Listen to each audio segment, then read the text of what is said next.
안녕하십니까. 예, 잘 지내셨습니까?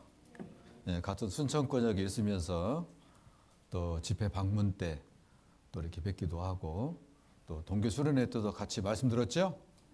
예, 올해 동계 수련회 말씀 기억나셔요? 하여간 반갑습니다. 이렇게 같은 권역에서 자주 뵙고 또 같이 말씀 듣고 해서요. 참으로 감사를 드립니다. 아마 순천권역에서 제일 규모가 작은 교회가 저희 교회인 것 같고 그 다음이 아마 보성교회가 아닐까 생각되기도 하는데요. 어떻든 간에 시골에 있는 작은 교회다 보니까 큰 도시에 있는 큰 교회에 비해서 또 열악한 점이 많은 것 같습니다. 서로 같이 기도해 주면서 힘을 냈으면 좋겠습니다. 날씨가 조금 풀렸어요. 오늘 보니까 좀 햇살이 좀 따뜻하게 아침부터 이렇게 비추고 있어서 참 다행입니다.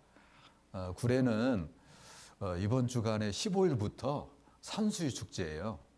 원래 한 10일경에 산수유 꽃이 피기 시작하거든요. 매화꽃하고 거의 비슷한 시기에 피는데 올해는 그 겨울이 좀 긴 것 같아요. 한동안 추위가 계속 돼가지고 아직 꽃망울 정도 이렇게 맺혀 있고 꽃이 아직 피지 않아서 축제가 제대로 될는지 좀 걱정이 됩니다. 산수유 축제가 끝나면은 바로 이제 벚꽃 축제가 시작하거든요. 근데 뭐 벚꽃은 아예 꽃망울도 아직 맺히지가 않았어요. 그래서 올해는 벚꽃 축제가 제대로 될는지 참 그런 생각도 듭니다. 하나님께서 우리의 생각이나 예측과 전혀 다르게 자연 세계가 이렇게 움직인 걸 통해서 모든 자연 세계의 주권이 하나님께 있다는 것을 우리에게 좀 교훈해 주시지 않나 그런 생각이 듭니다. 오늘 또 이렇게 봄날에 같이 만나 뵙게 돼서 너무 기쁘고요. 하나님 말씀을 통해서 은혜 얻는 귀한 시간 됐으면 좋겠습니다. 같이 잠깐 기도 드리겠습니다. 하나님 감사합니다. 저희들을 세상에서 불러주시고 구원받게 해주신 것을 감사드립니다. 또한 저희들을 하나님의 교회 안에 붙잡아 주시고 말씀으로 교제로 늘 저희들 채워주시고 은혜 가운데 저희들의 인생을 인도해 주심에 감사드립니다. 오늘 주일을 맞이해서 보성교회 모든 식구들 한 곳에 모이게 해주시고 하나님 말씀으로 가르쳐 주심에 감사드립니다. 함께한 모든 보성교회 식구들에게 은혜 베풀어 주시고 하나님의 말씀으로 든든히 채워서 한 주간의 삶을 말씀 가운데 살아갈 수 있도록 인도해 주시옵소서. 우리 보성교회 식구들 가운데 육신의 질병으로 고통받고 있는 지체가 있다면 속히 하나님께서 그 질병을 치유해 주시고 그 질병에서 벗어날 수 있게 도와주시고 믿음을 더해서 능히 그 질병의 고통 가운데 어려움을 이길 수 있도록 하나님 도와주시옵소서. 또 가정일로, 세상일로, 또 직장일로, 또 자녀들의 일로 마음에 어려움이 있는 분들, 고통이 있는 모든 분들에게 하나님께서 이루해 주시고 하나님의 말씀을 붙잡고 든든히 고난을 이겨나갈 수 있도록 도와주시옵소서. 또 보성교회 안에서 또 교제 생활하는 모든 성도들에게 은혜 베풀어 주시고 주님 오실 때까지 교회 안에서 자기 자리를 지키며 열심히 신앙생활 할 수 있도록 늘 도와주시옵소서. 이 시간 멀리 해외에서 복음을 전하며 신앙생활하는 모든 선교사님들과 그들 가정 위에 하나님 함께해 주시고 어느 곳에서 어떤 어려움 속에서든지 하나님을 이기고 복음을 담대히 증거할 수 있도록 도와주시옵소서. 말씀의 모든 시종을 하나님의 능력의 손길에 부탁을 드리며 저희를 사랑하시는 예수님의 이름으로 기도하였습니다. 아멘. 성경 찾겠습니다. 신약성경 마가복음 12장입니다. 마가복음 12장 24절. 마가복음 12장 24절입니다. 마가복음 12장 24절입니다. 마가복음 12장 24절입니다.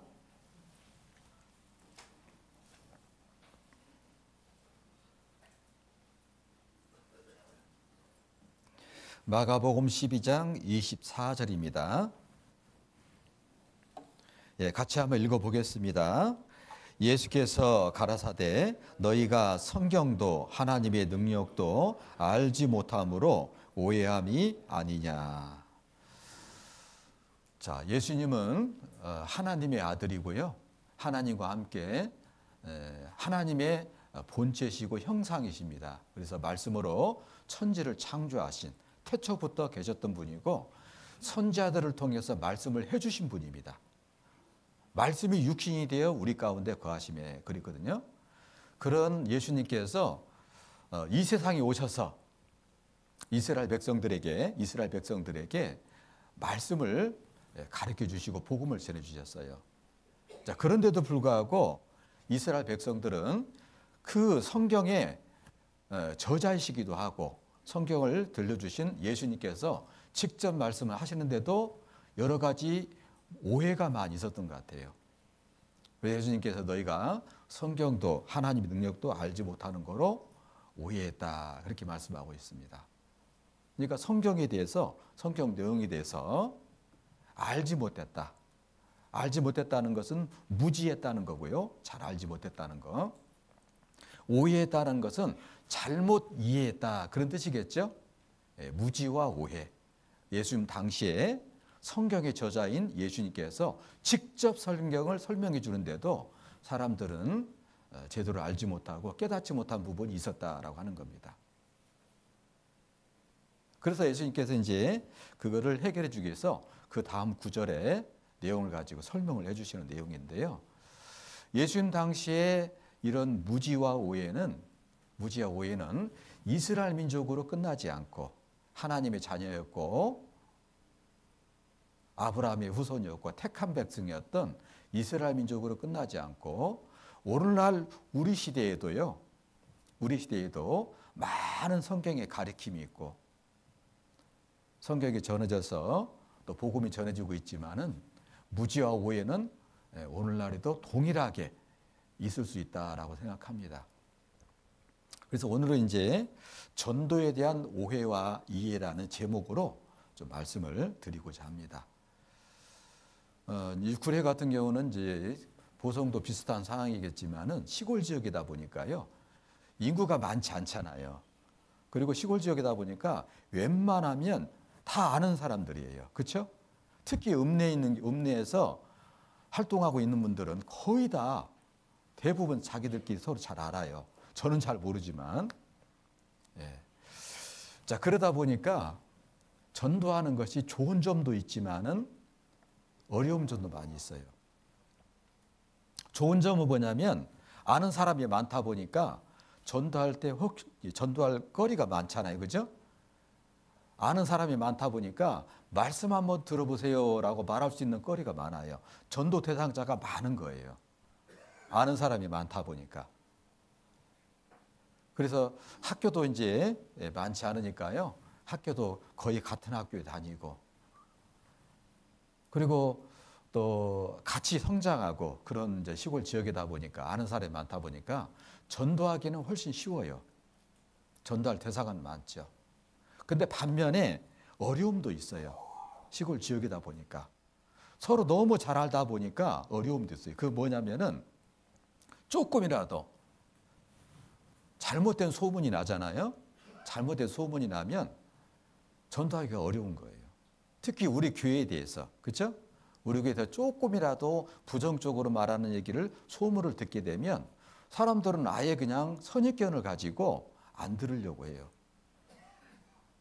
특히나 이제 구례 지역에도 조금 더 오래된 교회가 있을 거 아니겠어요? 그렇겠죠? 보성도 마찬가지겠지만 조금 더 오래된 교회가 있어요. 한마디로 세상적으로 역사가 있고 전통이 있는 교회가 있고요. 조금 나중에 생긴 교회도 있는 거예요. 근데 구례 교회는 이제 구례 지역에서도 조금 나중에 생긴 교회에 속하고요. 또 그리고 규모가 좀 큰 교회도 있겠죠? 규모가 좀 큰 교회. 성도 수가 많은 교회가 있고 성도 수가 적은 교회가 있다면 성도 수가 많은 교회를 사람들이 선호하죠. 그리고 그 사람들의 말을 더 신뢰할 수가 있어요. 자, 그러다 보니까 전도를 할 때 아는 사람이 많고 서로 다 잘 알기 때문에 좋은 점도 있지만은 또 그것이 또 어려움이 되기도 한다라고 볼 수가 있습니다. 구례뿐만 아니라 시골 지역에 있는 교회들이 그런 두 가지 점을 공유하고 있다라고 볼 수 있어요. 누구나 다 잘 알기 때문에 말할 수 있는 사람은 많지만은 한편으로 또 그 도시 안에 시골 지역 안에 또 조금이라도 또 부정적인 소문이 돌면 그거 가지고 말씀을 전하는데 어려움이 되기도 하는 그런 문제가 있는 것 같아요. 그래서 오늘 이제 그 전도에 대한 우리가 흔히 생각하는 그 오해를 한번 생각해보고 정확한 이해를 한번 가져볼 필요가 있다 생각합니다. 그래서 교회 다닌 사람들의 기존의 교회 다닌 사람들, 특히 큰 교회 다닌 사람들, 성도 수가 많은 교회 다닌 사람들의 어떤 반응 중에 한 가지가 뭐냐면은 나는 교회 다니는데 교회를 다니고 있는데 왜 나한테 전도를 하냐? 교회 안 다닌 사람한테 전도해야지. 그리고 종교가 있는데 구례는 특히나 이제 불교가 많습니다. 산악 지역이다 보니까 골짜기마다 암자, 절이 엄청 많아요. 그래서 불교가 아주 강해요. 그래서 절에도 안 다니는데 자기는 불교 집안이라는 거예요. 종교가 다른데 왜 전도하냐 이런 사람도 있더라고요. 그래서 종교가 없는 사람한테 전도해야지 왜 종교가 있는 사람한테 나름대로 불교 집안인 사람한테 왜 전도를 하냐 이제 그런 사람도 있더라고요. 그러다 보니까 세상 사람들은 그렇게 생각할 수 있을지 모르겠지만 우리 그리스도인들조차도 그런 오해가 좀 있어요. 전도를 하려면 교회 열심히 다닌 사람한테 왜 전도하냐? 교회 안 다닌 사람한테 전도해야지. 그리고 각자 나름대로 종교가 있는 사람들이 있는데 왜 그런 사람한테 굳이 전도를 해야 되냐? 종교가 없는 무교인 사람한테 전도해야지. 그리고 이왕이면 좀 죄가 많은 사람한테 전도해야지 왜 착한 사람한테 전도하냐. 그런 어떤 생각을 가질 수 있습니다. 그런 것들이 성경적으로 보면 세상적으로 보면 조금 이해될 수 있는 부분이지만 성경적으로 보면 그런 생각은 잘못된 오해다. 잘못 알고 있는 거다. 이렇게 볼 수가 있고요. 또 한 가지 우리가 오해하는 것 중에 한 가지는 뭐냐면 이 세상 사람들은 이런 인식을 갖고 있어요. 먼저 시작하는 쪽이 진짜다라는 그런 생각이 있어요. 먼저 시작하는 쪽이 진짜다. 나중에 시작하는 것은 모방한 거고 가짜다 이런 생각이 있습니다. 그래서 우리가 원조란 말을 쓰죠. 유명한 음식점이 있으면은 원조라는 말을 꼭 붙이잖아요. 그래서 자기는 진짜다. 자기 진짜다 이제 그런 생각을 가지거든요. 그래서 먼저 시작한 쪽, 처음 시작한 쪽, 그쪽이 원조고 진짜다. 나중에 시작한 쪽은 거기서 갈라져 나왔거나 모방한 거니까 그건 가짜다라는 생각을 가지고 진짜 먼저 시작한 쪽을 진짜 생각해서 더 신뢰하는 그런 생각이 이제 세상에 있습니다. 그리고 보다 오래된 쪽이 낫다. 보다 오래된 곳이 낫다. 그래서 학교도 좀 오래된 학교, 명문이라고 그러죠. 좀 전통이 있는 학교, 그런 쪽이 더 낫다라고 그렇게 생각을 합니다. 그리고 이제 전통 있는 쪽이 더 낫다 그렇게 생각하기도 하고 또 유명한 쪽, 될 수 있으면 보다 유명한 곳이 더 믿을 만하다라는 생각이 있어요. 유명한 것은 사람들에게 많이 알려진 거예요. 그리고 사람들이 많이 찾는 곳입니다. 그런 곳이니까 그쪽이 더 뭔가 유명한 이유가 있지 않겠냐 그런 생각인 거예요. 유명한 쪽이 좀 더 믿을 만하고 낫지 않겠냐 그런 생각이 있죠. 물건 하나 이렇게 하더라도 상표를 보고 이게 익숙한지 안 한지. 이왕이면 또 라면이라도 조금 유명한 회사에서 만든 라면을 고르지 않습니까? 물론 가격도 따지지만 그렇잖아요. 그래서 상표가 좀 익숙치 않으면 새로 나온 거면 조금 이제 선입견을 갖는 거죠. 좀 더 유명한 쪽이 낫다라는 생각이 있습니다. 그리고 보다 규모가 더 큰 쪽이 더 믿을 만하다는 생각이 있어요. 규모가 좀 크잖아요. 그러면 조금 더 믿을 만하다.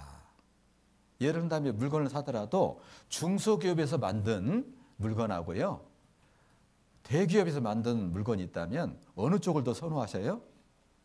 아무래도 메이커를 더 선호하죠. 메이커. 그리고 TV에서 광고도 나온 그런 물건이면 조금 더 신뢰를 하잖아요. 그렇죠? 생판 모르는 회사, 생판 모르는 물건들은 조금 더 우리가 기피하는 경향이 있어요. 그래서 규모가 더 큰 쪽이 믿을 만하고 또 낫다라는 생각이 있습니다. 그리고 다수가 옳다라는 생각도 있어요. 다수가 말하는 것이 옳다라는 생각. 더 많은 사람이 이야기하는 것이 옳다라는, 더 신뢰할 만하다라는 생각이 있습니다. 그리고 다수가 안전하다. 많은 사람들이 가는 쪽으로 가는 것이 더 안전하다. 소수가 움직이는 쪽 갔다가 내가 잘못했으면 피해를 입지 않을까, 그런 생각이 있거든요. 그래서 다수 쪽이 더 안전하다. 다수가 더 믿을 만하다. 다수를 따라야 한다라는 생각이 있어요. 우리가 사는 세상이 민주주의잖아요. 예, 다수결의 원칙이라는 게 있죠. 예, 대통령 선거를 하더라도 더 많은 표를 얻는, 더 다수가 지지하는 쪽을 우리 법적으로 그 사람을 이제 선출을 하는 그런 경우가 많이 있지 않습니까? 그게 민주주의잖아요. 다수결 원칙, 다수가 찬성하고 다수가 원하는 쪽이 낫다. 그쪽을 따라야 된다는 생각이 있어요. 자, 이것이 이제 세상에 어떻게 보면 이 세상 사람들이 일반적으로 생각하는 어떤 신뢰의 어떤 기준이라고 볼 수 있습니다. 세상 사람들은 그걸 원해요. 먼저 시작하는 쪽, 보다 오래된 쪽, 보다 전통이 있는 쪽, 보다 유명한 쪽, 보다 규모가 크고 보다 다수인 쪽, 이쪽이 더 믿을 만하고 신뢰하고 안전하다 생각하는 겁니다. 이것이 세상의 사람들의 신뢰의 어떤 기준인데, 믿는 세계도 그럴까요? 하나님도 그렇게 생각할까요? 성경도 그렇게 지지할까요? 이것은 사람들의 생각이고 세상에서의 어떤 기준이지 믿음에 있어서는 절대 그렇지 않습니다. 예수님께서는 뭐라고 말씀하셨냐면, 먼저 된 자가 나중되고 나중된 자가 먼저 되는 일이 많다 그랬어요. 나중된 자가 먼저 되고 먼저 된 자가 나중된다. 대표적인 신뢰를 보면 이스라엘 민족이 먼저 하나님을 믿기 시작했죠. 그런데 이스라엘 민족이 예수님을 믿었어요, 배척했어요? 크게 실패했죠. 1900년간이나 하나님께 벌 받았어요. 그런데 나중에 믿기 시작한 이방인들은 어때요? 오히려 예수님을 잘 받아들였죠. 오히려 이방인들은 복을 받았어요. 지금도 이스라엘 민족은 실패 가운데 있어요. 지금도 먼저 시작한 원조였던 이스라엘 민족은 철저히 잘못했고 오해했고 불신했고 신앙적으로 큰 실패를 지금도 겪고 있어요. 그런데 나중에 시작한 우리 이방인들, 우리 같은 사람들, 이스라엘 민족으로 보면 제일 동쪽 끝이었던 우리 같은 사람들이 오히려 예수를 잘 믿고 하나님께 복을 받는, 신앙적으로 성공하는 그런 사례가 있잖아요. 그래서 믿는 세계에서는 그렇지 않다. 예수님께서 그래서 먼저 된 것이 옳고 믿을 만하고 안전한 게 아니에요. 먼저 된 자가 나중되고 나중된 자가 먼저 된 일이 많다고 그랬어요. 그렇죠? 그러니까 먼저 되고 오래되고 전통이 있고 유명하다고 해서요 항상 옳은 것이고 믿을 만한 것은 아니라는 겁니다. 믿음 세계, 신앙 세계에서는 그렇다는 겁니다. 그리고 먼저 신앙생활 때 이스라엘 민족 역사를 보면은요, 항상 하나님을 제대로 믿고 올바르게 믿고 하나님께 인정받고 하나님께 쓰임받고 하나님께 구원받았던 사람들은 다수가 아니었습니다. 이스라엘 민족 백성 중에서도 항상 소수가 올바로 하나님 말씀을 믿고 올바로 분별을 하고 올바로 순종을 하고 하나님께 구원받는 사례가 너무 많습니다. 사무엘상 잠깐 확인해 보겠습니다. 사무엘상 14장입니다.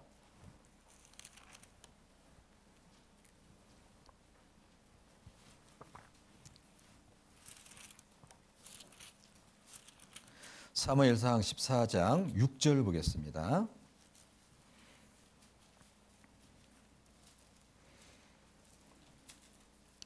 사무엘상 14장 6절입니다.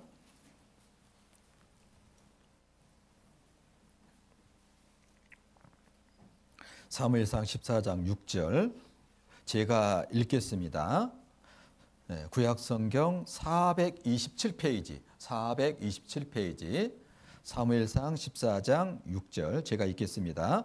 요나단이 자기 병기든 소년에게 이르되 우리가 이 할례 없는 자들의 부대에게로 건너가자 여호와께서 우리를 위하여 일하실까 하노라.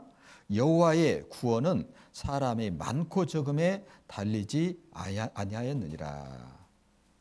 자, 블레셋 사람들 쳐들어와가지고 전쟁을 앞두고 요나단이 자기 병기든 사람과 함께 블레셋 진영에 들어가게 됐는데 그때 이제 한 말이죠. 여기서 이제 우리가 좀 중점적으로 볼 것은 제일 뒷부분입니다. 여호와의 구원은 사람의 많고 적음에 달리지 않다. 그랬죠? 블레셋 사람은 숫자가 많아요. 이스라엘 민족은 상대적으로 적었어요. 블레셋 사람은 무기가 대단해요. 철제 무기로. 이스라엘 사람들은 무기가 별로 없었어요. 사람들이 생각하는 것은 사람의 많음에 따라서 전쟁의 승패가 달라질 거다. 무기가 좋냐 나쁘냐, 무기가 많으냐 적으냐에 따라서 승패가 달라지는 것이 세상의 기준이잖아요. 근데 하나님의 전쟁은 그런 게 아니에요.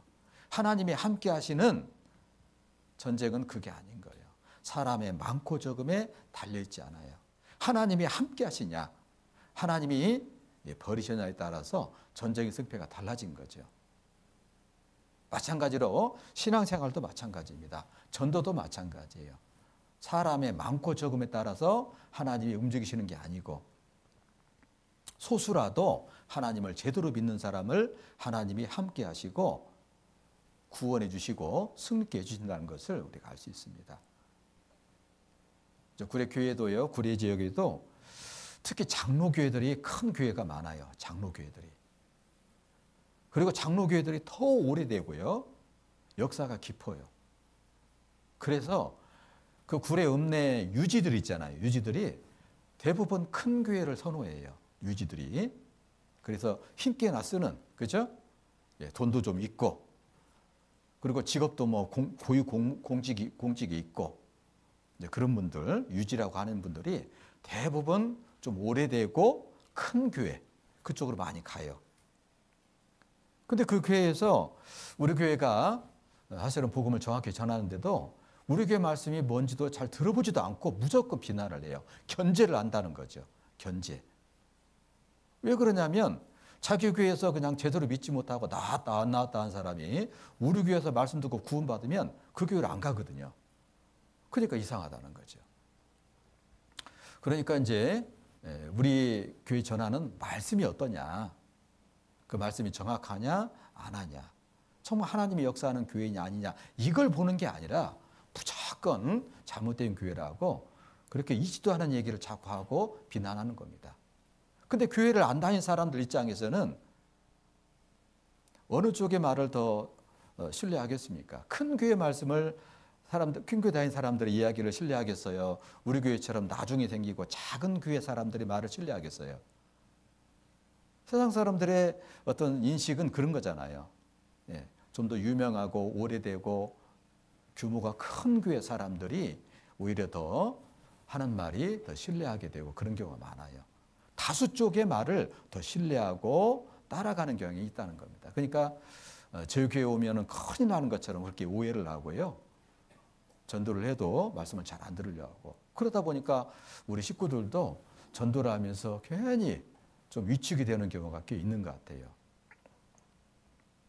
제가 예전에 이제 경상도 지역에 어느 교회에 갔었는데 그 지역에서 자꾸 이제 보수적이다 보니까 절도 많고 유교도 강하다 하다 보니까 우리 쪽에 있는 교회를 계속 비난을 한대요. 어떤 비난을 하냐면 그 교회 가면 지하실이 있는데 지하실에 사람들 끌어다가 강제로 끌어다가 지하실에 가둬놨다는 거예요.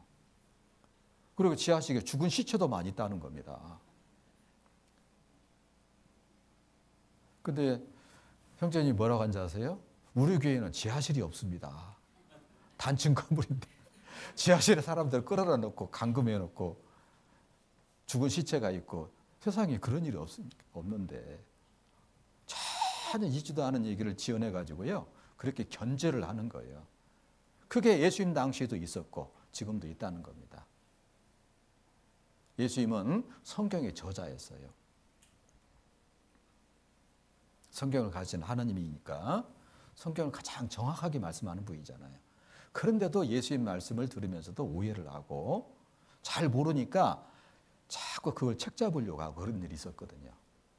같이 읽었던 마태복음, 아까 마가복음 12장 24절의 그 내용도 그런 내용입니다. 사두개인들은 그 당시 유대인 중에 이스라엘 사람 중에 사두개파라는 교파가 있었어요. 그 사람들은 부활이 없다라고 생각하는 거예요. 그래서 예수님한테 와가지고 질문하는 겁니다. 예수님, 정말 부활이 있다면 지금 질문한 거는 대답을 해보십시오. 그런 거죠. 형제 7이 있는데 마지가 결혼해서 살다가 죽었습니다. 이스라엘에서는 형이 죽으면 그 형수를 동생이 자기 아내로 취하잖아요. 그죠? 그런 제도가 있었어요. 그래서 둘째가 마지의 아내를 데리고 살았습니다. 근데 둘째도 죽었습니다. 그래서 둘째가 같이 아내로 취했던 그 맏형의 아내를 셋째가 좀 취했습니다. 셋째도 죽고 넷째도 죽고 다섯째도 죽고 여섯째도 죽고 제일 마지막 일곱째까지 맏이의 아내가 계속 아내가 된 거예요. 그래서 일곱째도 죽었습니다. 그러면 부활을 당할 때, 부활 때에 그 맏이의 아내가 누구의 아내가 됩니까? 라고 질문한 거예요. 참 곤란한 질문이죠? 그러니까 예수님께서 너희가 성경도 하나님의 능력도 알지 못하는 걸로 오해했다. 부활 때에는 시집가고 장가가는 것도 없고 천사와 같다 그랬어요. 이 세상에서 육신이 있을 때 아내가 있고 남편이 있고 결혼이란 제도가 있는 것이지 죽어서 가는 그 내세에서는 그런 것이 없다는 거죠. 누가 남편이고 누가 아내고 그런 게 없다는 겁니다. 천사와 동일하다 그랬죠. 여러분 이 세상에서도 남편과 아내가 만나가지고요 행복하게 살면 얼마나 좋겠어요. 근데 어떤 경우는 부부관계가 안 좋은 게 있죠. 오직하면 평생 원수라고 하겠어요. 근데 저 세상 천국에 가서도 그런 남편과 아내의 관계가 계속 연장돼 가지고요. 거기서도 남편은 하고 있고 아내는 막 남편 수발 들어야 되고 밥 해줘야 되고 그러면 천국이겠어요? 지옥이겠어요? 그게 영원하게 된다면 천국이 될 수 없지요. 예. 육신 있을 때 남편도 있고 아내도 있고 자식도 있는 것이지 영원한 세상에서는 그런 게 없습니다. 하나님을 사랑하고 성도를 사랑하는 가운데 영원히 아무 수고도 없이 행복하게 사는 곳이거든요. 그걸 예수님께서 말씀하신 거예요. 그래서 오늘날 우리 시대에도요 이스라엘 민족의 그 어리석은 그런 무지와 오해는 계속되고 있다. 수가 많은 쪽이 믿을 만하다. 다수가 옳다. 다수 쪽에 포함되어 있는 게 안전하다. 더 오래된 쪽이 낫다. 전통이 있고 역사가 있는 쪽이 더 믿을 만하다라고 생각하는 것은 오해다라는 겁니다. 자, 고린도전서 10장 보겠습니다. 고린도전서 10장. 고린도전서 10장입니다. 고린도전서 10장 5절 보겠습니다. 5절.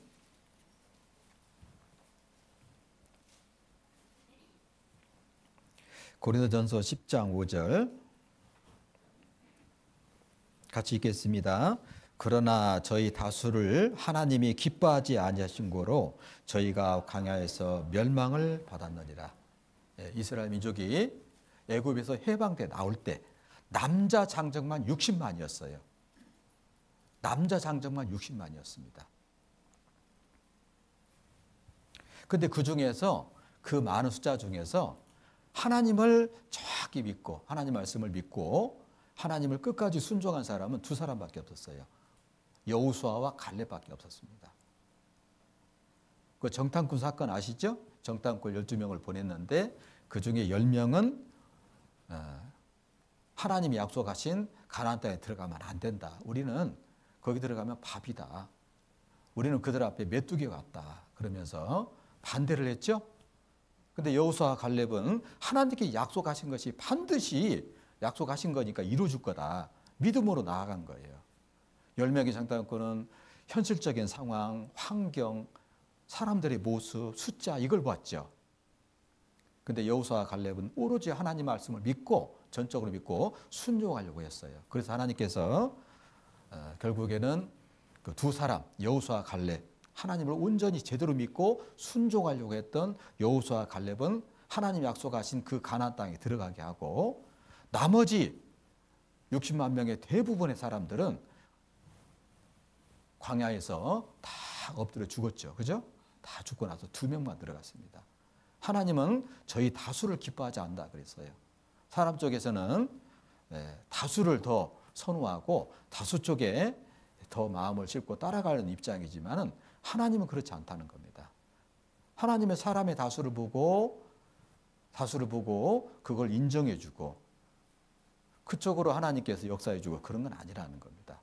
숫자가 많든 적든 간에 하나님 말씀을 정확히 믿고 의지하는 사람을 하나님을 원하신다는 거죠. 저희 다수를 기뻐하지 않는다. 우리는 다수를 기뻐하고 다수를 더 믿고 다수를 더 안심하고 다수를 따라가야 된다고 생각하지만은 하나님은 그렇지 않다는 겁니다. 여러분 노아 시대에 하나님이 물로 세상을 심판할 때 그중에 전 세계 모든 사람을 물로 심판했는데 그중에 몇 사람 살아남았습니까? 8사람, 불과 8사람. 노아와 그 가족들. 만약에 다수 쪽을 하나님께서 신뢰하고 사람들이 생각한 것처럼 다수가 옳다, 다수를 따라야 된다, 다수가 믿을 만하다 한다면 하나님은 잘못한 거잖아요.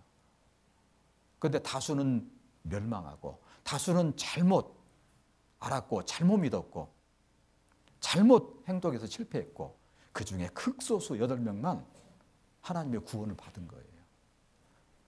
소돔과 그 주변의 도시들이 하나님이 그 죄를 심판했잖아요. 그죠? 불과 영을 하늘에서 비처럼 내려가지고 소돔과 고모라, 아드마, 스보임 4개 성이 4개 도시가 완전히 불로 불타서 심판을 받았어요. 근데 그 중에 구원받은 사람이 몇 명이었어요? 롯의 가족 4명이었습니다. 4명. 그 4명 중에서도 롯의 아내는 뒤를 돌아보다가 소동경이 되어버렸잖아요. 완전하게 구원받은 건 3명이잖아요. 그걸 보면 사람들이 생각하는 것하고 하나님이 생각하는 것은 틀리다는 겁니다. 믿음에 관한 부분, 신앙에 관계된 것은 숫자의 많고 적음과 무관하다는 거예요. 그래서 가장 옳은 건 뭐예요? 성경이라는 거죠. 성경. 가장 옳은 것은 하나님이에요.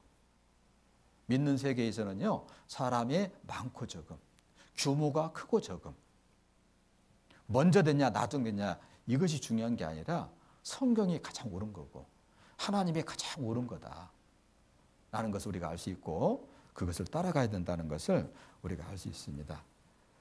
예수님께서는 마지막 때에 인자가 올 때도 노아의 때와 롯의 때와 같다라고 그랬어요. 노아의 때, 인자의 때는 그 당시로는 세상 마지막이었습니다. 그때 하나님의 심판한 사건인데 인자가 올 때, 주님이 다시 오실 때도 그런 심판이 또 있잖아요. 그때도 롯의 때나 노아의 때와 동일하게 인자 오실 때도 그런 일이 벌어진다고 그랬어요. 누가복음 17장을 보겠습니다. 누가복음 17장. 누가복음 17장 26절입니다. 26절.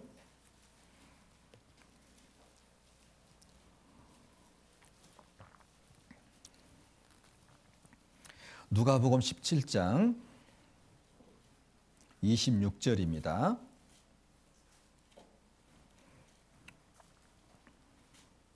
자, 26절부터 30절까지입니다. 26절부터 30절까지 같이 읽겠습니다. 노아의 때에 된 것과 같이 인자의 때에도 그러하리라.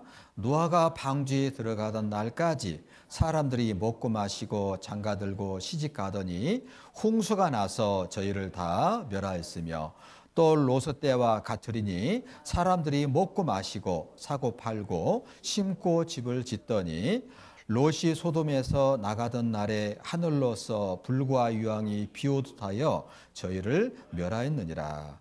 인자에 나타나는 날에도 이러하리라. 자, 인자에 나타난 날이 언제예요? 세상 마지막 때죠? 마지막 때고, 예수님께서 마지막 때에 오셔서 세상을 심판하셔요.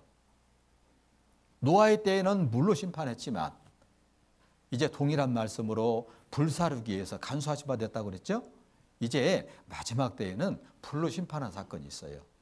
그때가 예수님이 다시 오실 때 벌어지는 겁니다. 그러니까 노새 때와 또 노아의 때와 동일하게 예수님 오시는 마지막 때 사건이 그렇게 벌어질 거다, 그렇게 펼쳐질 거다는 것을 예언하신 거죠. 마태복음 24장 3절에 보면은요, 제자들이 이제 예수님께서 감람산에 있을 때 와서 질문하잖아요. 주의 임하심과 세상 끝에는 무슨 징조가 있사오리까? 그랬죠? 예수님께서 다시 오실 때, 그리고 세상 끝, 그것의 징조가 뭐냐고 물어봤을 때 예수님께서 징조를 쭉 말씀했어요. 근데 그 내용을 쭉 보면 예수님께서 내가 언제 온다고 했냐, 그런 말도 안 하셨고, 세상 끝이 언제 있냐, 그런 말도 안 했죠? 징조를 말씀해 주신 것은 주님이 다시 오시는 것도 있는 거고 세상 것도 있는 거예요. 그리고 징조를 쭉 말씀하시면서 이것은 내가 올 때 징조고 다시 올 때 징조고 이것은 세상 끝의 징조라고 분류하지도 않았어요. 주님이 다시 오실 때하고 세상 끝은 같은 시대예요.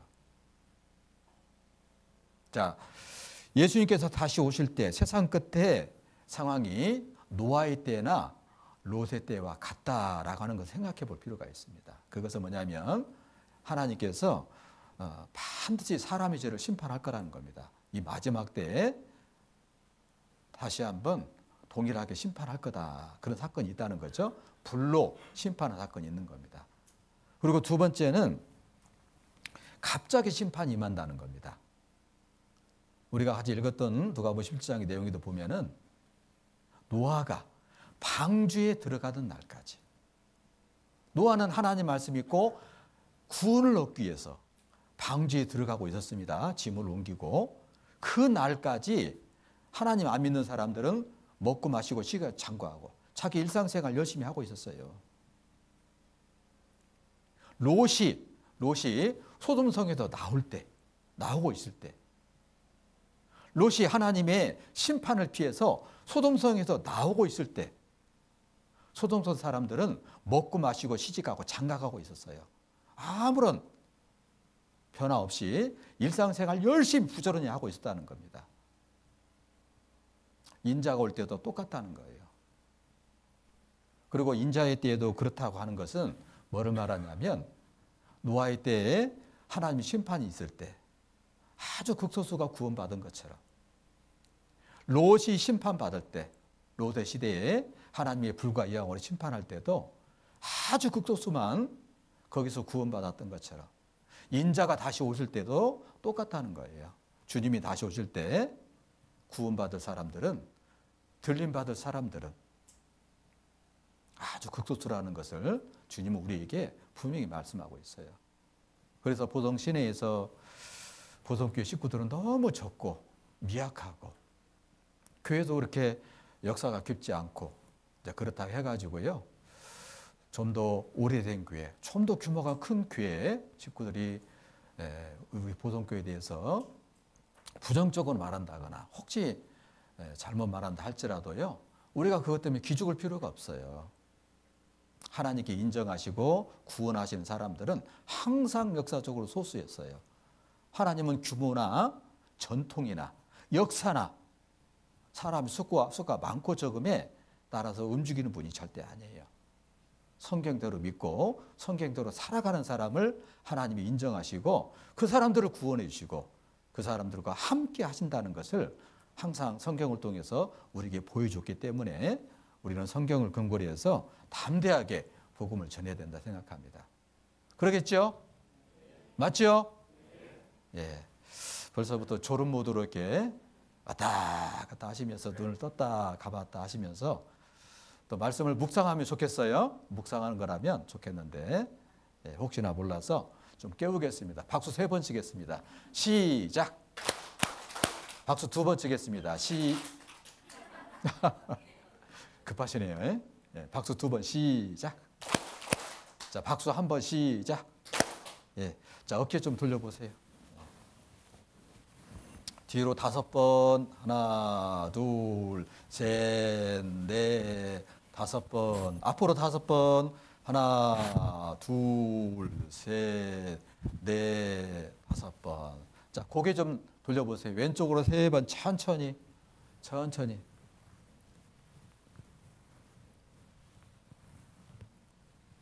자, 오른쪽으로 3번, 3번 돌립니다.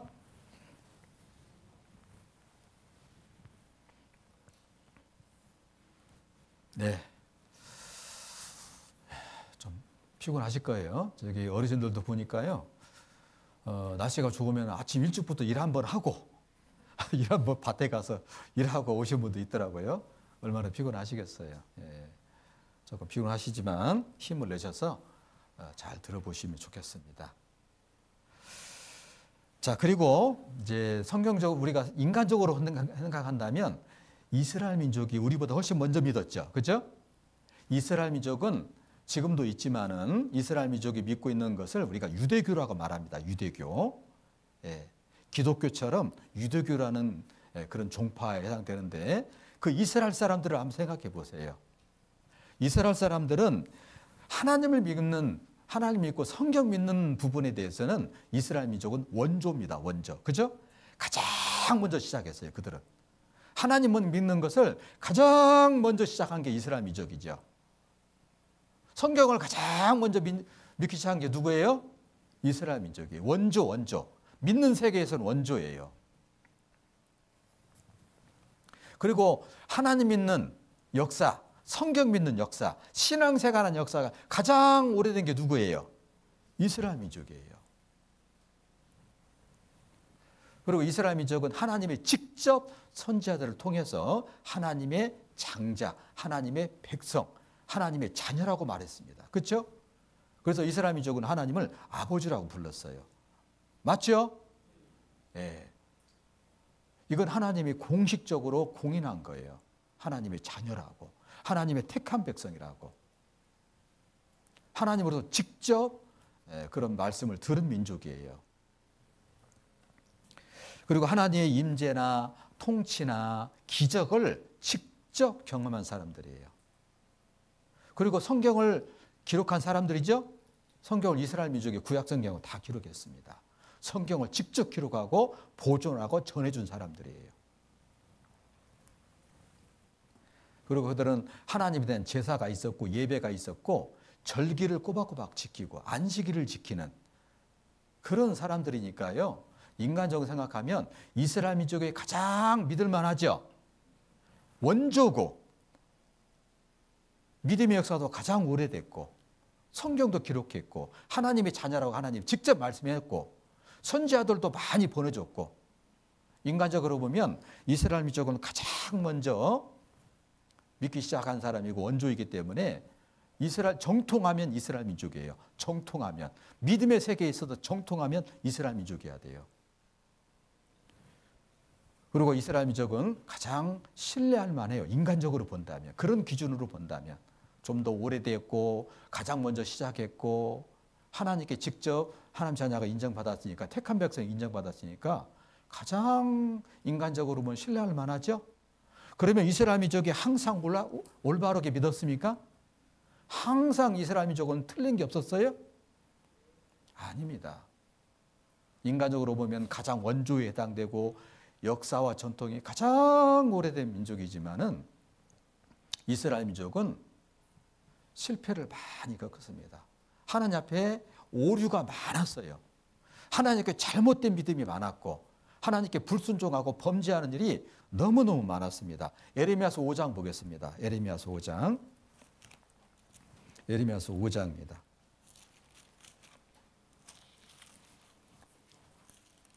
예레미야서 5장 30절입니다. 30절, 31절.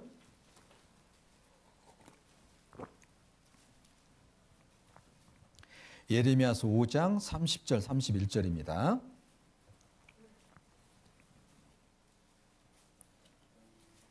예레미야서 5장 30절, 32절입니다. 같이 읽겠습니다. 이 땅에 기괴하고 놀라운 일이 있도다.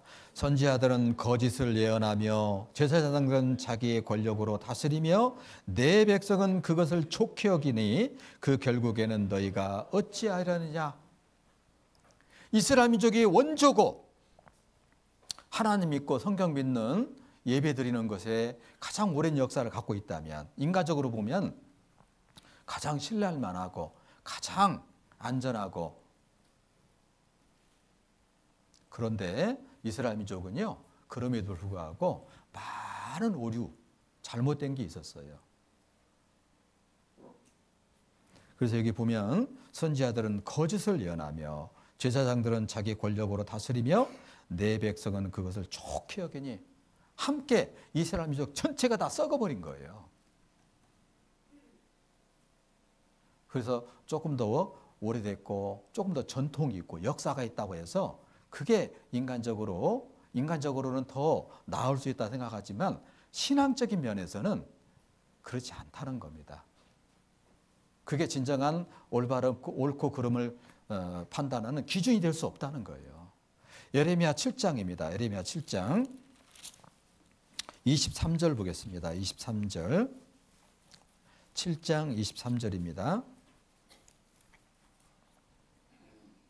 7장 23절.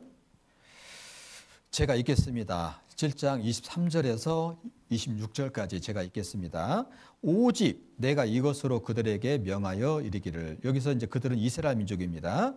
너희는, 이스라엘 민족은 내 목소리를 들으라. 하나님 목소리를 들으라. 그리하면 나는 너희의 하나님이 되겠고 너희는 내 백성이 되리라. 너희는 나의 명한 모든 길로 행하라. 그리하면 복을 받으리라 하였으나.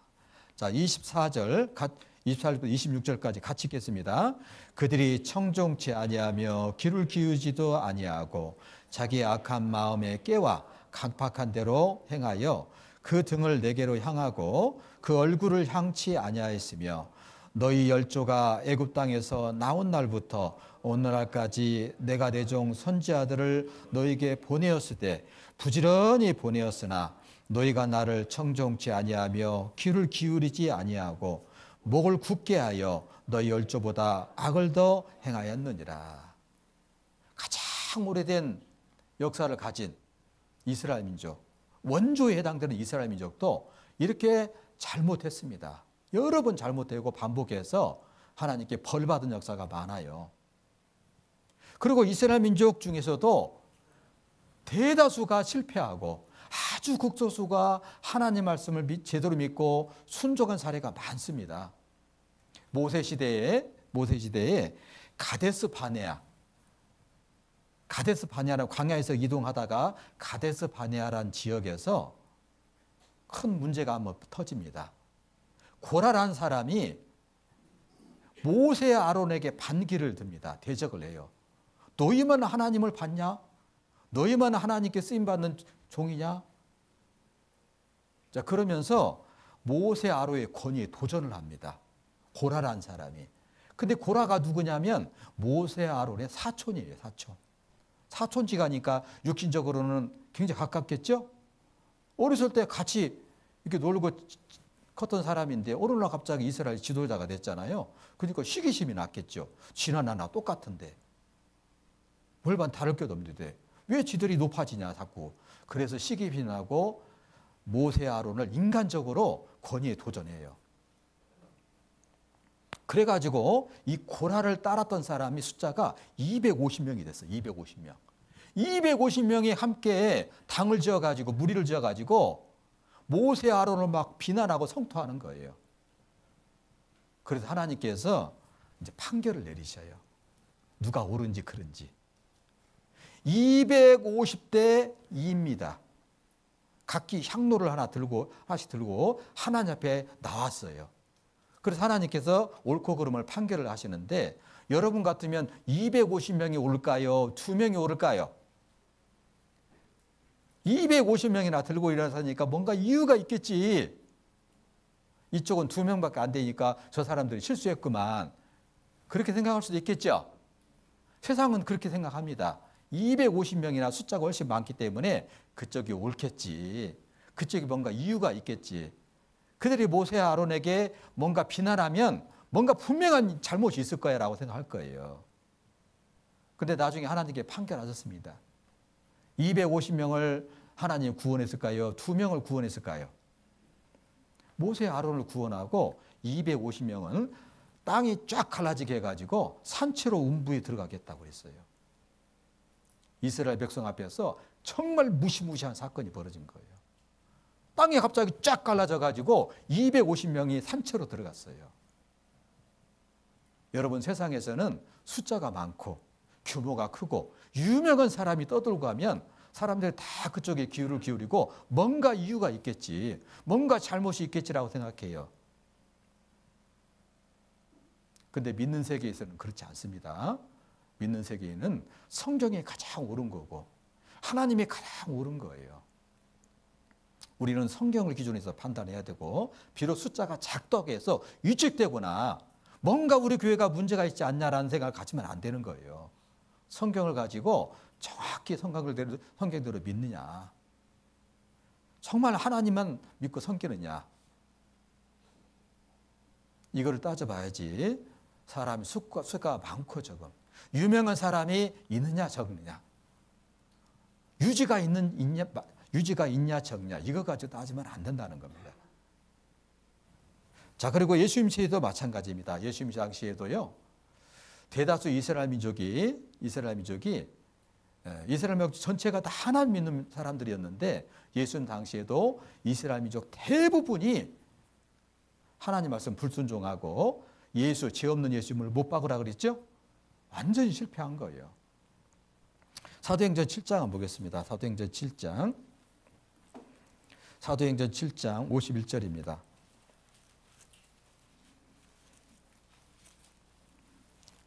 사도행전 7장 51절.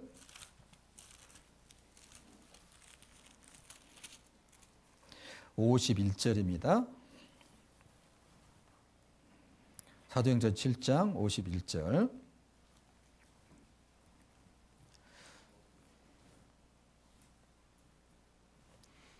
네, 제가 읽겠습니다. 목이 곧고 마음과 귀에 할례를 받지 못한 사람들아, 너희가 항상 성령을 거스려 너희 조상과 같이 너희도 하는도다. 너희 조상들은 선지자 중에 누구를 핍박지 아니하느냐. 오히려 의인이 오시리라 예고한 자들을 저희가 죽였고, 이제 너희는 그 의인을 잡아준 자요 살인한 자가 되나니 너희가 천사에 전한 율법을 받고도 지키지 아니하였다 하니라. 예수님 당시에 이스라엘 민족이에요. 이스라엘 민족은 하나님을 잘 섬긴다 생각하고 성경을 잘 알고 믿고 있다 생각하면서도 실제로는 이스라엘 민족 전체가 잘못한 거예요. 잘못 생각하고 오해하고 무지했던 거예요. 그래서 예수님을 구약 성경 말씀 그대로 예언한 대로 오신 예수님을 알아보지 못하고 예수님을 비난하고 미워하고 십자가 죽기로도 넘겨준 거예요. 누가복음 잠깐 보겠습니다. 누가복음 12장입니다. 누가복음 12장.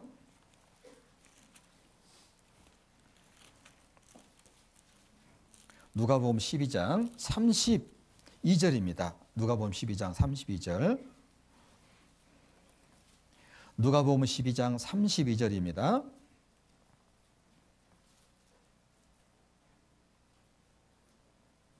같이 읽겠습니다. 적은 무리여 무서워 말라. 너희 아버지께서 그 나라를 너희에게 주시기를 기뻐하시느니라. 예수님 당시에 성경을 올바로 믿고 하나님을 제대로 믿고 하나님 뜻을 따라가는 사람은 적은 무리였어요. 아주 적은 무리였어요. 극소수였어요. 그리고 나머지 대다수는 성경을 알지 못하고 오해했어요. 그래서 하나님 앞에 큰 죄를 범하고 1900년간이나 그 후에 하나님께 심판을 받았죠. 1900년간이라 예수를 불신하고 배척한 결과로 1900년간이라 자기 땅에서 쫓겨나가지고 유리방랑하면서 학살을 당하고 차별을 당하는 그런 저주가 임했던 거예요. 여러분, 우리 시대에도 마찬가지로 똑같은 일은 동일하게 계속 벌어지고 있어요. 여러분, 숫자가 많고 적은 것이 문제가 아니에요. 적은 숫자라도 하나님 말씀을 올바로 믿고 올바로 따라간다면 하나님께 구원을 받고 천국에 갈 수 있고 축복을 받을 수 있습니다. 그런데 다수만 믿고 대다수의 사람에 속해 있는 쪽에 서서 안심하고 있는 것은 하나님을 보시면 합당하지 않은 거예요. 그래서 이 보성 읍내에도 많은 사람이 살고 있지만은 수가 많고 적음에 우리가 너무 신경 쓸 필요는 없습니다. 우리가 좀 적다고 해가지고 그것 때문에 위축될 필요 없어요. 예수님 당시에 이스라엘 백성 그리스도인들처럼 구약시대 선지자들처럼 하나님 말씀을 담대히 사람들에게 전파하는 그런 신실한 신앙이 돼야 된다 생각합니다. 자, 그리고 만약에 이제 교회 역사 속에서도 그렇습니다. 교회 역사 속에도 보면은 좀 더 오래된 교회라고 해서 항상 제대로 된 잘 믿는 교회였냐, 숫자가 많다고 해서 항상 옳았냐, 그건 아닙니다. 역사 전통을 보면 장로교회는 우리 교회보다도 조금 더 전통이 깁니다. 그렇죠? 이 보성교회 안에 있는 교회 중에서 장로교회가 가장 먼저 생겼을 거예요. 그리고 우리 교회는 조금 나중에 생겼을 겁니다. 왜 그러냐면 우리 한국이 처음 복음화될 때 미국에서 선교사를 파송할 때 주로 장로교 선교사들을 보냈습니다. 전략적으로. 특히 전라도 지역은 더 그랬어요. 그러니까 전라도 지역은 더더욱이나 장로교회가 좀 많은 편이에요. 그러니까 장로교 역사가 훨씬 더 길어요. 우리 교회보다는. 먼저 시작했고, 보성 지역에서 본다면 보성 지역에서 먼저 교회가 시작됐고, 역사가 더 길고 전통이 있다고 그래가지고 장로교회가 항상 옳다 그렇게 생각할 수도 있어요. 근데 그것이 인간적인 기준인지 정말 성경적으로 맞냐 이거예요. 만약에 먼저 시작했고 더 오랜 역사가 있기 때문에 정통이고 나중에 생긴 교회는 이상하다 이렇게 그런 눈으로 본다면 장로교회도 그런 논리로 따지면 모순에 빠질 수가 있어요. 왜 그러냐면 좀 더 오래되고 좀 더 전통 있는 걸 하면 장로교회보다 천주교회가 더 오래됐습니다. 그렇죠? 천주교회가 먼저 시작되고 장로교회가 나중에 나왔잖아요.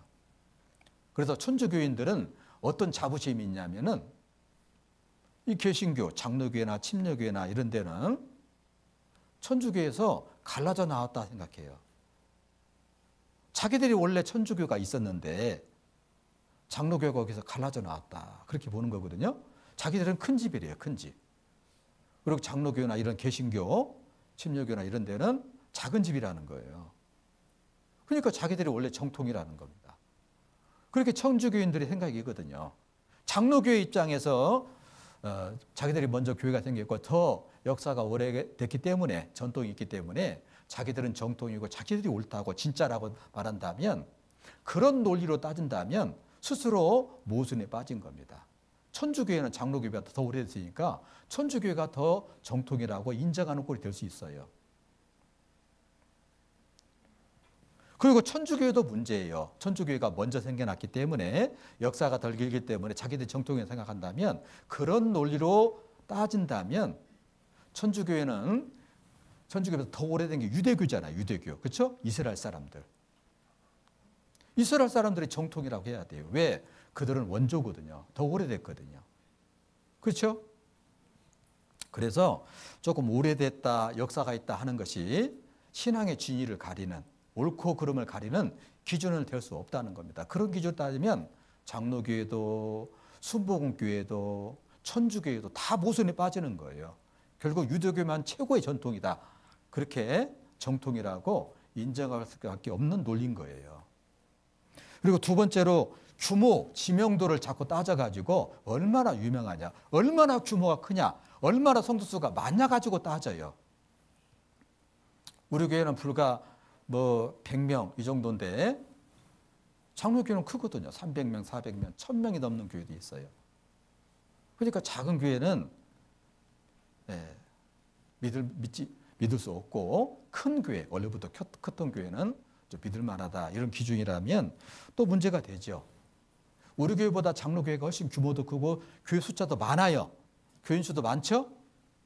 그런 논리로 장로교회가 더 낫다고 믿을 만하다고 생각한다면, 스스로 그런 논리로 따진다면 장로교회도 문제가 됩니다.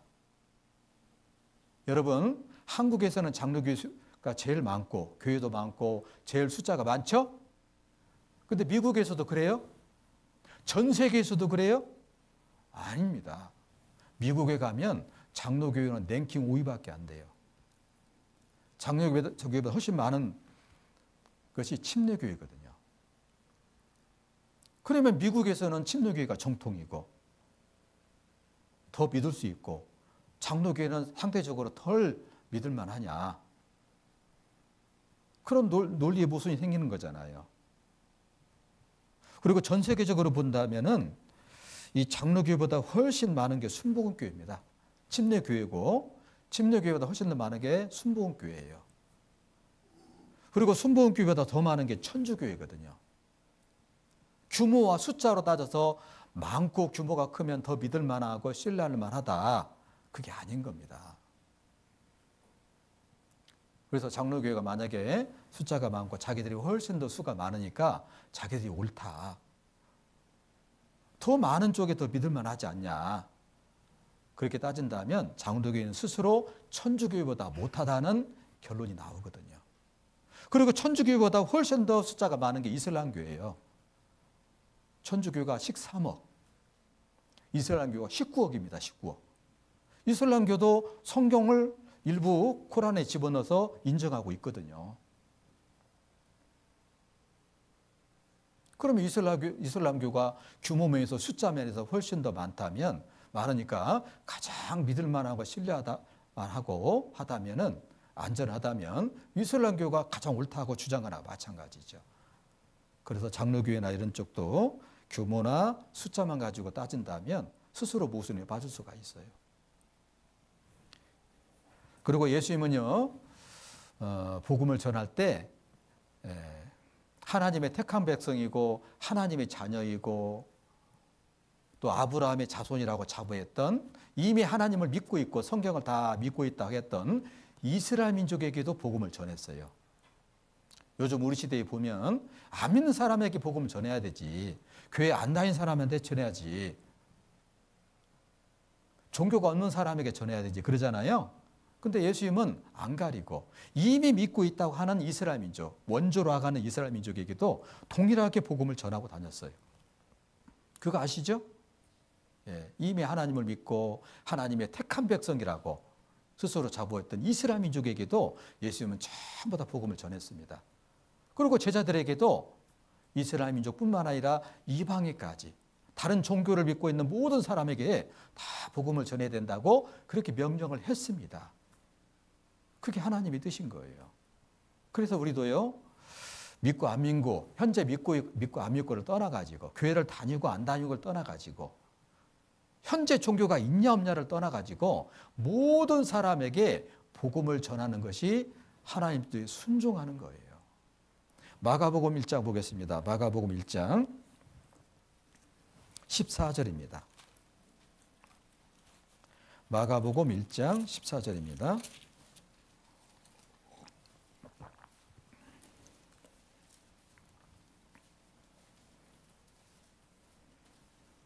마가복음 1장 14절입니다.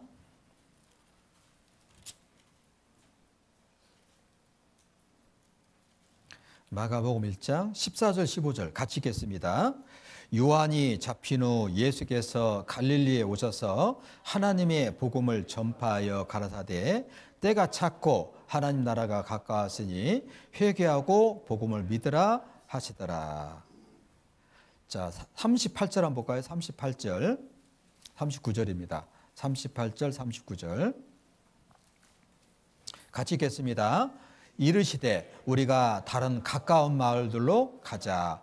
거기서도 전도하르니 내가 이를 위하여 왔노라 하시고 이에 온 갈릴리를 다니시며 저희 여러 회당에서 전도하시고 또 귀신들을 내어 쫓으시더라. 자, 예수님의 가리킴, 예수님의 생활 모습, 예수님의 전도 모습은 전부 다 우리가 신앙생활하는 모범이 되는 거예요. 모델이 되는 겁니다. 주님을 통해서 배우고 주님을 따라가는 것이 주님의 제자이고 우리 그리스도인들의 신앙생활의 모습이거든요. 전도도 마찬가지라는 거죠. 이미 하나님을 믿고 부르고 있고 하나님께 예배드리고 있는 이스라엘 민족에게도 예수님은 가는 곳마다 복음을 전했어요. 그렇게 주님의 모습이니까 우리도 주님을 따라가는 것이 맞다는 거죠. 나름대로 내가 믿고 있다. 내가 교회를 다닌다. 나는 잘 믿고 있다 할지라도 그들도 복음의 전도 대상이 되어서 그들에게 전파해야 된다는 것이 하는 것이 합당하다 이렇게 볼 수 있습니다. 사도행전 1장 보겠습니다. 사도행전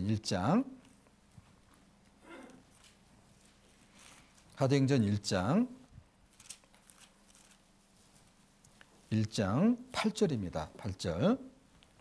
사도행전 1장 8절입니다. 사도행전 1장 8절. 같이 한번 사도행전 1장 8절 같이 읽겠습니다. 오직 성령이 너희에게 임하시면 너희가 권능을 받고 예루살렘과 온 유대와 사마리아와 땅끝까지 이르러 내 증인이 되리라 하시니라. 예수님도 말씀했죠. 성령이 너희에게 임하시면, 성령이 강림하시면 너희가 권능을 받고 예루살렘, 유대, 사마리아, 땅끝까지 이르러 내 증인이 되리라. 너희가 예루살렘부터 복음 전하기 시작해서 그 다음에 유다 지방, 그 다음에 사마리아 지방, 그 다음에 땅끝까지 이방인들에게까지 너희가 나의 증인이 되어야 된다. 나를 증거해야 된다. 그렇게 말씀했죠? 예수님이 말씀하신 이 명령 안에는 다 들어가 있어요. 빠진 사람이 없어요. 우리 시대에도 마찬가지입니다. 보성과 벌교와 또 그 주변 지역까지 복음을 전해야 됩니다. 그리고 그 전도 대상에는 교회 다닌 사람이나 안 다닌 사람이나 종교가 있는 사람이나 없는 사람이나 다 포함이 되는 거예요. 그게 주님의 뜻이고 명령입니다. 마가복음 16장 잘 아는 말씀이죠. 예수님께서 마지막 승천하기 전에 마지막 남기신 말씀인데 마가복음 16장 15절.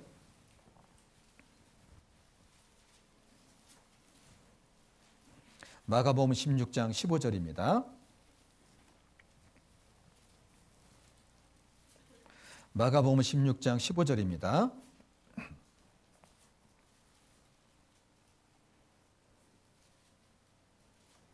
마가복음 16장 15절. 신약성경 85페이지. 네, 같이 읽겠습니다. 또 가라사대 너희는 온 천하에 다니며 만민에게 복음을 전파하라. 온 천하에 다니며 만민에게 복음을 전파하라. 만민에게 복음 전파하라고 그랬잖아요. 만민은 뭐예요? 모든 사람이죠. 교회 다니는 사람이나 안 다니는 사람이나 다른 종교가 있는 사람이나 없는 사람이나 착한 사람이나 악한 사람이나 모두 다 만민 속에 다 들어가죠. 모두 전도 대상자 돼야 되고 그들에게 복음을 전파하는 것이 주님의 명령이에요. 그래서 어떤 경우는 그런 경우가 있어요. 간증하다 보니까 우리 아들, 딸들은 저기 서울에 가서 직장 생활하고 잘 살아. 근데 걔네들도 교회 다녀. 열심히 다닌대. 주일날 안 빠진대. 그걸로 끝. 그러면 돼요, 안 돼요? 예. 뭐 잘 믿고 있는 상태에서 복음 전해서 전하며 확실히 구원받고 더 잘 믿으면 더 좋겠죠? 교회 다닌다고 해서요.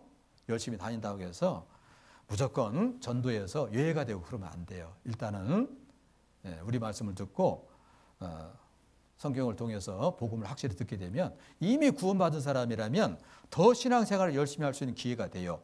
왜? 성경을 체계적으로 딱 정리를 하니까요. 체계적으로 믿을 수 있으니까. 그리고 교회를 오래 다녔지만 제대로 믿지 않는 사람도 많잖아요. 교회를 오래 다녔지만 그 가운데 구원을 받지 못했다면 구원받을 수 있는 기회가 되잖아요.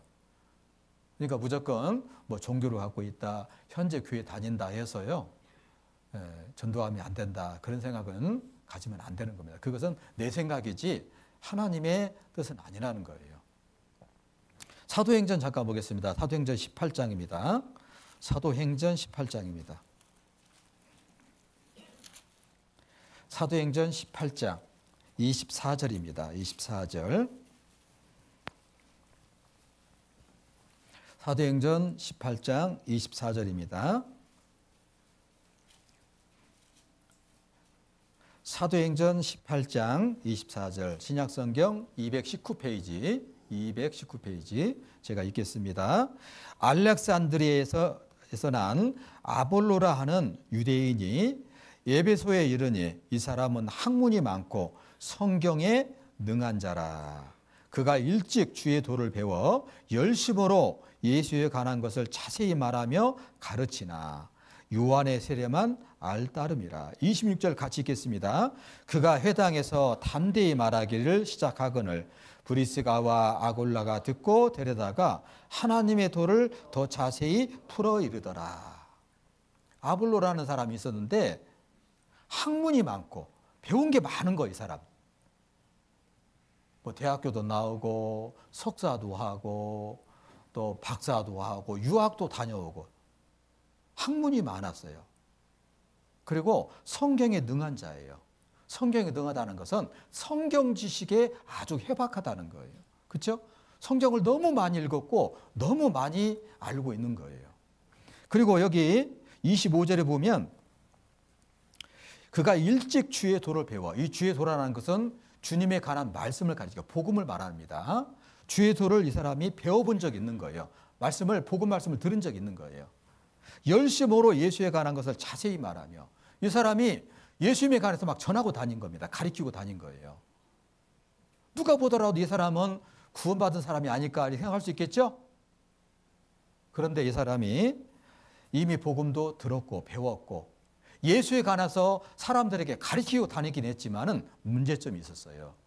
무슨 문제점이냐면 요한의 세례만 알따름이라. 요한이 전했던 그 말씀만 알고 있는 거예요.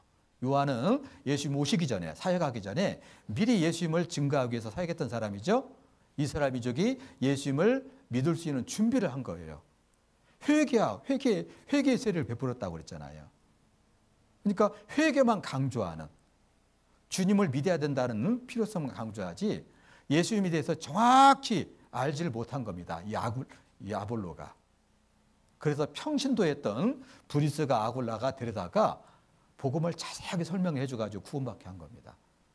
그래서 그 다음부터 제대로 복음을 전해받았기 때문에 복음을 전하는 사역자가 된 거예요. 오늘날에도 많습니다. 교회를 다니면서요, 예수 믿어야 천국 간다, 예수님 십자가 나를 위해 죽었다, 이런 예수님에 관한 말씀을 들은 적 있는 사람들이 있어요. 그리고 주변 사람들에게도 예수 믿어 천국 가니까 교회 나오라고 전하러 다니는 사람도 있습니다. 근데 좀 더 자세히 들어가 보면 그냥 요한의 세례만 아는, 회개만 아는 사람도 있어요. 교회 다니면서도 예수 믿어 천국 간다고 그렇게 말해요. 그리고 좀 더 들어가서 죄 문제에서 따져보면 예수님은 과거죄만 사하고 앞으로 지은 죄는 내가 회개해야 죄가 없어진다고 생각하는 사람이 있거든요. 예수님의 공로 반절에다가 내가 회개를 열심히 해야 되는 공로 반절 부태기해가지고 천국 가려는 잘못된 믿음을 가진 사람이 얼마나 많은지 몰라요. 그렇죠? 그런 사람 많죠? 그래서 우리는 교회를 다니고 예수 믿는다고 말하고 기독교 집안에서 태어나서 기독교 안에 있었다고 할지라도 그런 모든 사람들도 전도의 대상이 될 수가 있다는 겁니다. 돼야 된다는 거예요. 그래서 교회에 안 다니는 사람만 전도하고 교회 열심히 다니는데 왜 전도하냐? 이런 생각은 성경적이지 못하다는 것을 우리가 알 수 있습니다. 그리고 실제로 예수님의 제자들이었던 사도들에게 복음을 듣고 구원받은 초대교회 성도들은 이스라엘 사람들에게 전도를 많이 했습니다. 이스라엘 사람들, 이미 하나님을 믿고 있다고 생각하는, 하나님의 자녀라고 생각하는 택한 백성이라고 자부하는 사람들에게 전도를 했습니다. 바울도 마찬가지예요. 바울도 복음 전하러 다니면서 제일 먼저 유대인들, 이스라엘 사람들의 회당에 먼저 들어가서 유대인들에게 우선적으로 먼저 복음을 전했어요. 바울도 보면은. 그러니까 우리도 동일하게 복음을 전해야 된다는 거예요. 예수님과 사도들과 바울 이런 사람들의 그런 행적을 따라서 우리도 모든 사람에게 복음을 전하는 것이 합당하고 하나님 뜻이라는 거죠. 자, 그리고 여기 사도행전 10장 한번 볼까요? 사도행전 10장. 사도행전 10장입니다. 1절 보겠습니다. 사도행전 10장 1절.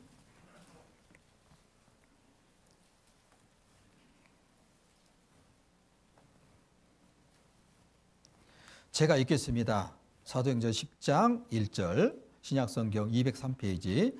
가이사라에 고넬료라 하는 사람이 있으니 이달리아대라 하는 군대의 백부장이라. 그가 경건하여 온 집으로 더불어 하나님을 경외하며 백성을 많이 구제하고 하나님께 항상 기도하다니. 이 고넬료가 로마 백부장, 로마 이달리아대라는 그 정예 군대의 장교였습니다. 백부장은 주로 80명에서 120명 정도의 로마 군사들을 거느리는 지휘관이에요. 이 로마 사람인 고넬료가 개종을 했습니다. 그래서 유대교로 개종해가지고 하나님을 믿는 거예요. 하나님께 예배 드리는 겁니다. 여기 보시면 2절에 보면 그가 경건하여 그랬죠. 경건하여. 하나님께 경건하다는 뜻입니다. 그리고 온 집으로 더불어 하나님을 경외하며 백성을 많이 구제하고 하나님께 항상 기도하더니. 이 사람 잘 믿는 사람이에요? 제대로 안 믿는 사람이에요? 잘 믿는 사람이죠. 하나님께 항상 경외하고 항상 기도하고 백성들을 많이 구제해줘요. 불쌍한 사람들을 많이 도와줘요. 이 사람 천국 갈까요? 지옥 갈까요? 인간적으로 생각한다면. 예? 천국 가겠죠. 이 정도면 천국 가겠죠. 요즘에 아무리 열심히 해도 이 정도는 아니잖아요. 하나님께 경건하고 백성을 많이 구제하고 항상 기도하는, 이 정도면 제대로 열심히 믿는 사람이죠. 근데 그거는 인간적인 생각이고 복음을 작게 들은 적이 없으면은 구원을 받을 수가 없어요. 그래서 하나님께서는 이 고넬료, 인간적으로 생각하면 정말 제대로 열심히 믿는 사람이고 굉장한 선행, 의인인데 하나님은 그렇지 않은 거예요. 구원을 받지 못하면, 복음을 제대로 믿지 못하면 천국 갈 수 없어요. 내가 길이요 진리요 생명이니 나로 말미암지 않고는 아버지께 갈 자가 없는 거예요. 고넬료가 경건하게 살고 백성을 많이 구제하고 하나님께 항상 기도하는 걸 천국 가는 게 아니에요. 천국 가는 문제는 예수님을 통해서만 갈 수 있는 거예요. 복음을 통해서만 갈 수 있는 거예요. 그래서 베드로를 초청해가지고 구원 얻을 말씀을 드려야 된다고 말씀하고 있어요. 이렇게 인간적으로는 열심히 믿는 사람이고 선행을 많이 행한 사람이지만은 구원받는 것은 또 다른 문제인 겁니다. 21절 보겠습니다. 21절.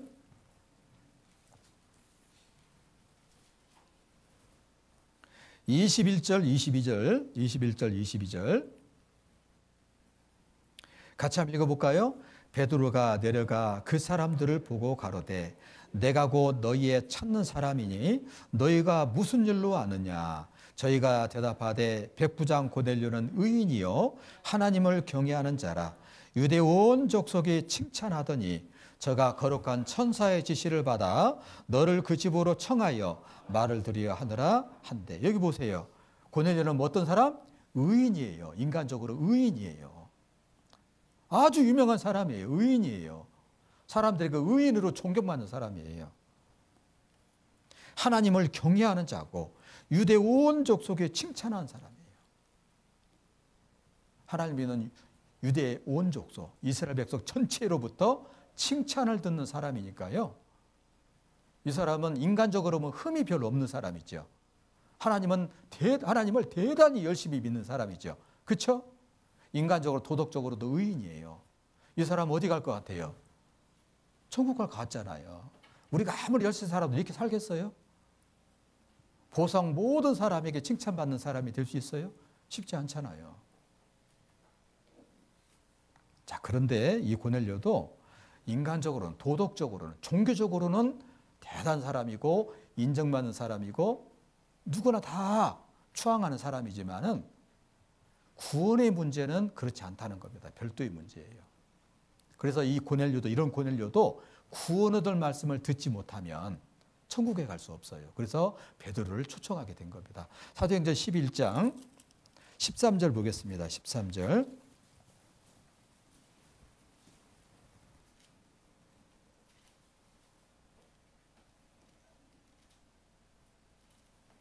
자, 13절, 14절 같이 한번 읽어볼까요? 그가 우리에게 말하기를 천사가 내 집에 서서 말하되 내가 사람을 요바에 보내어 베드로라는 시몬을 청하라. 그가 너와 내 온 집에 구원 얻을 말씀을 내게 이르리라 함을 보았다 하거늘. 그래서 천사가 베드로에게, 고넬료에게 그렇게 말한 겁니다. 요바에 있는 시몬, 피장이 집 시몬의 집에 있는 베드로를 초청해 가지고 구원 얻을 말씀을 너희가 드려야 된다. 구원 얻을 말씀. 하나님을 경외하는 말씀, 하나님께 예배하는 말씀, 신앙생활 열심히 하는 말씀을 많이 듣고 행하고 있는 고넬료에게 구원 얻을 말씀을 들은 적이 없기 때문에 구원 얻을 말씀을 꼭 듣고 구원 받아야 된다는 것을 말하고 있는 거예요. 그렇죠? 천사가 그렇게 말했기 때문에 고넬료가 사람 보내가지고 베드로를 초청해가지고 구원 얻을 말씀을 듣게 되는 겁니다. 따라해 보세요. 구원 얻을 말씀. 구원 얻을 말씀. 이게 빠져버리면 교회를 10년, 20년 다녀도 구원 없이 신앙생활 하는 거예요. 교회를 다닌 사람은 될 수 있겠지만 구원 얻은 사람은 될 수 없는 거예요. 그래서 나의 친척이나 나의 친구들이, 나의 선후배들이, 나의 자식들이 교회를 열심히 다닌다고 해서 무조건 믿을 수는 없는 거예요. 그들이 정말 구원 얻을 말씀을 자세하게 들은 적이 있냐? 진짜 구원 얻을 말씀을 개인적으로 듣고 믿은 적이 있냐? 그렇지 않다면 이 온 백성에게 칭송받은 고넬료와 같은 상황이 될 수가 있는 거예요. 그렇죠? 그래서 우리가 전도하는 대상은 세상에서 착하다고 하는 사람, 사람들에게 칭찬받는 사람, 백성을 많이 구제하는 사람, 항상 기도하는 사람, 하나님께 경외한 사람, 이런 사람도 포함돼야 되는 거예요. 그렇죠? 여러분 아마 동네나 여러분 가족 중에 그런 사람이 있을 수가 있어요. 고넬료 같은 사람이 있을 수가 있어요. 하나님은 천사를 보내가지고 고넬료에게 베드로를 초청해가지고 구원 얻을 말씀을 드려야 된다고 그랬잖아요. 그렇죠? 우리도 그렇게 해야 되는 거예요. 하나님은 천사를 통해서 베드로를 초청했지만 오늘날 우리 시대에는 우리가 이 고넬료 같은 사람에게 찾아가야 되겠죠. 고넬료 같은 가족, 고넬료 같은 이웃 사람들, 고넬료 같은 동네 사람들, 가족들에게 내가 가서 구원 얻을 말씀을 들어야 된다라고 필요성을 얘기해 주고 구원 얻을 말씀을 듣도록 해줘야 되는 것이 우리의 책임이라는 거예요. 너희는 온 천하에 다니면 만민에게 복음을 전파하라고 그랬죠? 모든 사람에게 복음을 전파해야 돼요. 교회 안 다닌 사람, 죄가 없는 사람, 그런 사람, 교회 안 다닌 사람이나 죄가 많은 사람들, 종교 없는 사람에게만 복음 전해야 된다라는 것은 오해다. 성경을 잘 모르는 거다 하는 겁니다. 아시겠죠? 예. 마지막으로 로마서 1장입니다. 로마서 1장 14절입니다. 14절.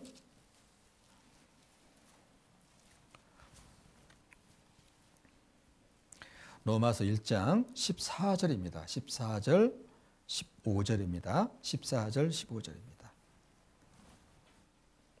로마서 1장 14절, 15절. 같이 읽겠습니다. 헬라인이나 야만이나 지혜 있는 자나 어리석은 자에게 다 내가 빚진 자라. 그러므로 나는 할 수 있는 대로 로마에 있는 너희에게도 복음 전하기를 원하노라. 자, 바울 사도가 바울이 얘기하는 건데요. 헬라인이나 야만인이나 지혜 있는 자나 어리석은 자라 다 내가 빚진 자다. 세상 사람을 분류하면 헬라인처럼 교양 있는 사람이 있고 야만인처럼 무식한 사람도 있죠. 지혜 있는 사람도 있고 어리석은 사람도 있어요. 이 사람들을 합치면 모든 사람에 해당되겠죠? 모든 사람에게 다 내가 빚진 자다. 그래서 나는 할 수 있는 대로 로마에 있는 너에게 복음 전하기를 원한다. 바울이 빚을 진 건 사실은 예수님께 빚을 진 거예요. 예수님을 미워하고 교회를 핍박하고 대적하고 복음을 방해한 바울을 예수님께서 불쌍히 여기고 구원해 주셨어요. 그래서 바울은 개인적으로 예수님께 대한 도저히 갚을 수 없는 큰 은혜를 빚을 진 겁니다. 그런데 예수님께 갚아야 되는데 예수님은 이 세상에 안 계시잖아요. 누구에게 갚아야 돼요? 안 믿는 모든 사람에게 갚아야 되는 거예요. 세상 모든 사람에게 갚아야 되는 거예요. 교회 안에 있는 사람이나 교회 밖에 있는 사람이나 착한 사람이나 악한 사람이나 모두가 내가 주님께 받은 은혜를 그 사랑을 갚아야 될 세상인 겁니다. 어떻게? 복음을 전하는 걸로. 그래서 우상 숭배에 쩌들어 있는 로마 사람들에게도 내가 복음 전하기 원한다 이렇게 말한 거예요. 그래서 우리는 전도를 함에 있어서 내 나름대로 제한을 하거나 편견을 가지고 전도해서는 안 됩니다. 모든 사람에게 구원 얻을 말씀을 정확히 알아듣도록 전도하는 것이 우리의 사명이고 책임이라는 거 잊지 말아야 되겠습니다. 아시겠죠? 네, 그래서 우리가 상대적으로 조금 장로교회보다 조금 수가 적고 규모가 적고 또 힘도 없고 또 역사도 더 길지 않고 하기 때문에 위축되거나 창피하게 생각하거나 그럴 필요 없습니다. 역사적으로 하나님을 제대로 믿고 하나님께 인정받은 믿음을 가졌던 하나님께 정말 귀하게 쓰임받았던 하나님께 구원받았던 사람들은 항상 극소수였어요. 보성에서도 마찬가지입니다. 아시겠죠? 그렇다고 해서 극소수에 속했다고 해서 인간적으로 부끄러워하고 창피하게 생각하고 두려워해서는 안 된다는 거예요. 적은 무리여 두려워하지 말라고 예수님께서 말씀했죠? 네. 숫자가 적은 것이 하나님께도 문제가 되는 게 아니에요. 사람에게만 그렇게 인식되는 것이지 하나님은 정당하다고 보는 겁니다.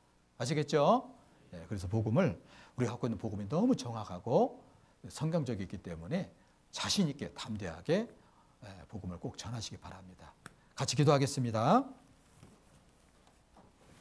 하나님 감사합니다. 오늘 보성교회 모든 성도들 전도에 대한 오해와 이해에 대해서 같이 살펴봤습니다. 사람들은 좀 더 오래되고 좀 더 전통이 있고 역사가 있는 먼저 시작한 규모가 크고 수가 많은 쪽을 더 신뢰하고 더 옳다하고 그들을 따라야 된다고 생각하지만 하나님은 그렇게 생각하지 않고 항상 하나님을 올바로 믿고 섬겼던 사람이 소수였고 하나님은 그들과 함께 하시고 은혜 베풀어 주시고 그들을 구원해 줬다는 성경 말씀을 통해서 또 귀한 말씀을 듣게 해주신 걸 감사드립니다. 보성교회 모든 식구들 전도하는 과정에서 사람들에게 오해도 받고 또 미움도 받고 비난도 받을 수 있지만은 오직 성경을 전하고 하나님을 전한다는 사명을 가지고 믿는 사람이나 안 믿는 사람이나 교회 다니는 사람이나 다니지 않는 사람이나 착한 사람이나 악한 사람이나 할 것 없이 모든 사람에게 복음을 전하는 성도들이 될 수 있도록 도와주시옵소서. 보성교회 안에서 계획하고 추진하는 모든 일마다 하나님께서 친히 함께 하시고 도와주셔서 모든 일이 원만하게 잘 이루어져서 하나님께 큰 영광이 되고 보성교회가 날로 성장하고 발전하고 또 굳건하게 세워질 수 있도록 도와주시옵소서. 이 모든 것을 저희를 사랑하시는 예수님의 이름으로 기도하였습니다. 아멘. 찬송가 257장입니다.